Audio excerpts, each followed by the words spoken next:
Welcome everybody. It is past 10 and I'm finally home. It's 10:30, actually 10:31. So, Binance will become one of the two largest owners of Forbes. Man, that's a big plane flying overhead. And they've invested $200 million into Forbes. Pretty big investment. So, Forbes, the 104-year-old magazine and digital publisher behind the Forbes 400 list, is getting purchased by Binance. Sorta, because it's getting merged into a SPAC, a special acquisition company, and Binance has replaced one of the previous $200 million investors now to solidify their sector into finance, into potentially Web 3.0 infrastructure. At least that's what Changpeng Zhao, the CEO and founder of Binance, believes. And to be honest, they got a lot of money to blow. And Changpeng Zhao himself is also one of the top performers in cryptocurrency with a net worth of around $96 billion.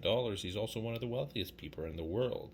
So $200 million for his company into Forbes, I think that's more kind of a power play, to be honest. But anyways, the funds will help Forbes execute on his plan to merge with a publicly traded special purpose acquisition company. That's going to happen in the first quarter, so coming up pretty soon.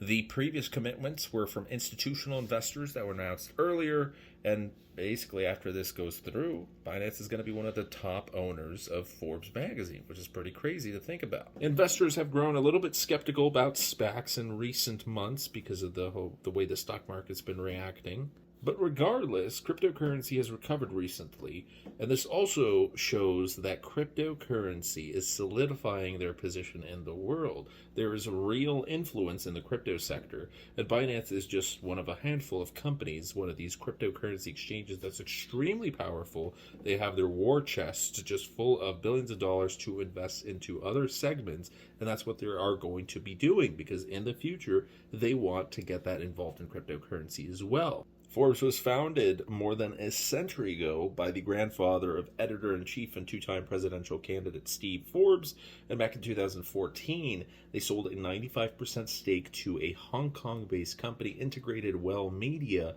at a valuation of $475 million.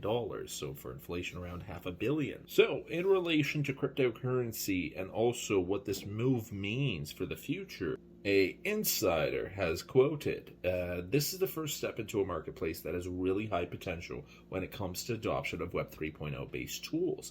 Our industry has seen a ton of growth, and we think you'd have to be a fool to not position yourself in those sectors that are right for infrastructure investment. So Binance actually approached Forbes, and they were weighing options, one of which was included just selling an outright sale of the entire company. They identified 3 media and content platforms for potential investment, and Forbes decided one of the executives, it was probably the best choice. So this gives you a platform where, sure, obviously it's related to personal finance and money. It gives you a platform for millions of people who already were hearing about cryptocurrency through Forbes. Now you're going to be able to have a little bit more control over it, just like Jeff Bezos was buying, the Washington Post.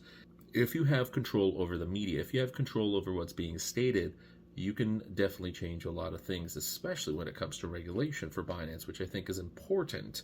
Also, what's interesting is Binance, to this point in time, was founded in 2017, doesn't have a headquarters, but they're actually planning to create a headquarters pretty soon. They're scouting out locations to appease regulations and regulators. They want to make them happy. So definitely making some moves over here. They're going to be also investing big money into a headquarters, so, they definitely have money to spend.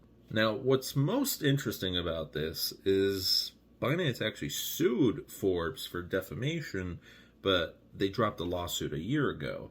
And now they said Forbes' editorial independence will remain sacrosanct. So Forbes CEO Mike Federle calls the investment very exciting news in an internal memo.